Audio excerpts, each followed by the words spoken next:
This is the King's Club. You're now entering the King's Club, and I'm happy that you're here. Today, I'm going to talk about the space-time law of attraction manifestation based on physics. We understand that this entire world is based on certain properties related to space in time. That space correlates with time, and time correlates with space. What you do to time changes space. What you do to space changes time. So, when we attach this to the Sabbath, seventh day of creation, which God exists and rests in, when we live out of that seventh day, that's time.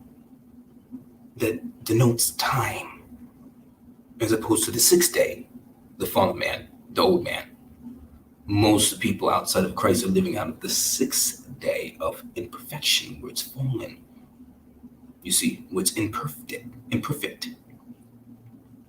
So therefore, they receive the same qualities and properties, the same space physics of the sixth day of creation. That's fallen. That's imperfect. Whereas when you live out of the seventh day of creation, of Sabbath, where all is complete, all is finished, all is accomplished, where it is done, you would then receive the same properties and live in the same physics of that seventh day, because space and time are the same thing. So to say it again, when you live out of the seventh day of creation, the Sabbath, where God is, when you live out of that dimension, you therefore will participate and engage in the same properties, in the same physics of that seventh day. It means that you have completion, perfection, abundance. All of that will come automatically because you're living off of that seventh day. Same thing as, say, if you go to Pluto or the Mars, you're going to engage in and have to adhere to the physics and the dynamics of that planet. And different other galaxies have different properties, materials, elements. You would have to adhere to that planet and galaxy.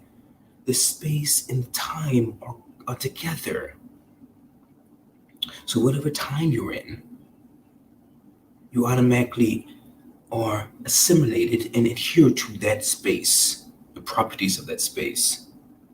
So that's another way of extracting and shortcutting manifestation, is that when you seek to live and focus in the seventh day of creation, that place of perfection, you will automatically receive the properties of the physics of that seventh day, the space of that seventh day.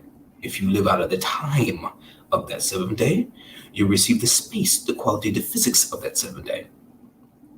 So we're supposed to live out of the seventh day of creation, so that everything that flows from our being is from rest, is from completion, is from perfection.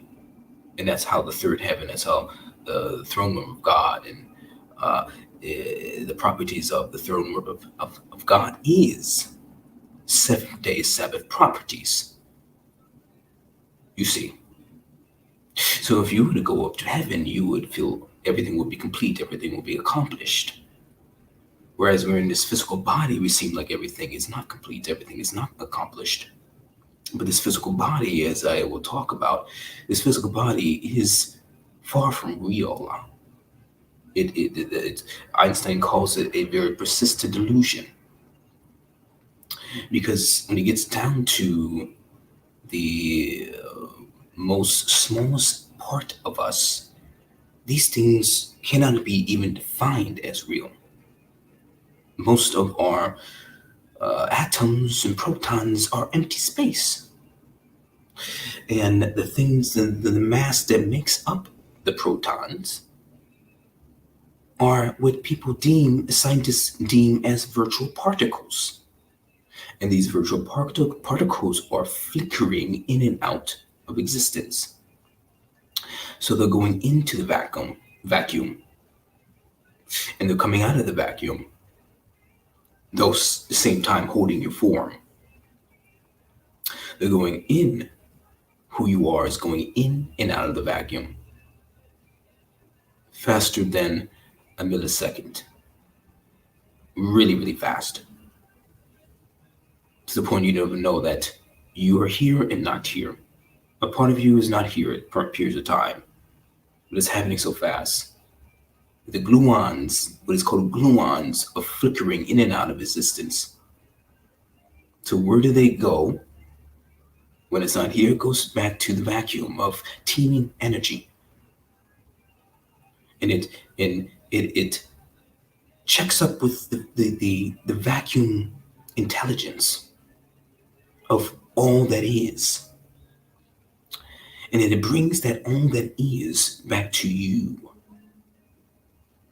So that every time it comes back, every time your gluons and virtual particles flickering in and out of existence, every time it comes back, it's a moment of transformation.